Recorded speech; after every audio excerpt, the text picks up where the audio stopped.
The last time I left for Somalia, I just said, I'm probably not coming home. You get shot at, you get mortared, RPG'd. Those were the roughest 2 years I've ever imagined in my life. Somebody told me, when it's bigger than what you can handle, try a spiritual thing. But still, there's that enormous gap of being able to trust again. And I couldn't do it the way I felt. On a random call to a veterans group, I met Gary Buckley with CS Ministries. There's only a couple of occupations that I know where you can be playing cards and hanging out with your buddies and joking about how, man, I'd die for you, and then the very next minute you're having to prove it. And that's in the military and first responders.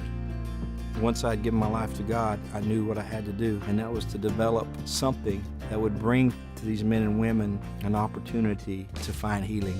And I didn't want them to have to pay for it, and I didn't want them to have to wait in line. We started a ministry that helps anyone that is struggling with post-traumatic stress or military sexual trauma or any kind of moral injuries that you can think of. We call it GRACE, the GRACE Scholarship Program. It's definitely a connection of heart to see lives change.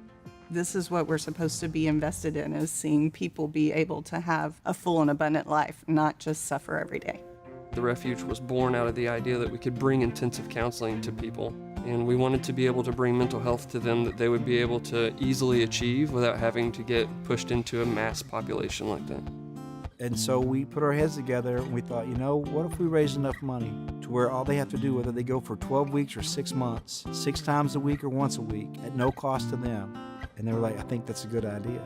So we created a scholarship program, and now we take guys who can't afford services or in between services and pull them into our intensive outpatient program and really watch those guys progress and grow. And while that was going on, I started finding out not everybody is for talk therapy.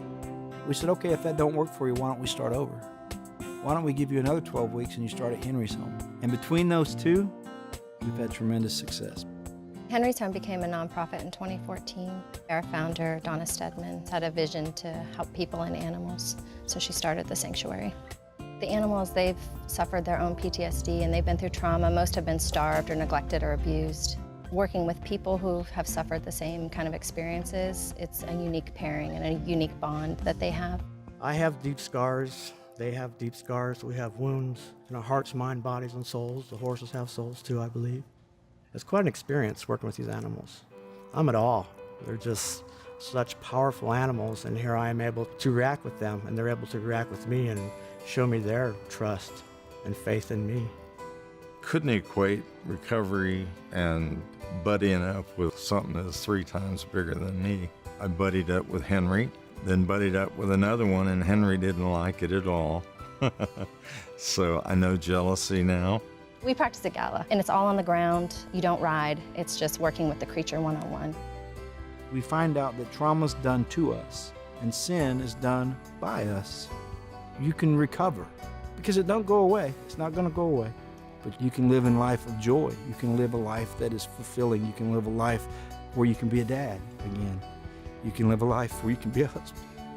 This is what it's about. It's not about anything but loving and caring and loving people where they're at. Don't judge them, love them. Empowering Arms is proudly presented by the International Brotherhood of Electrical Workers 716. For more inspiring stories, go to khou.com/empoweringarms.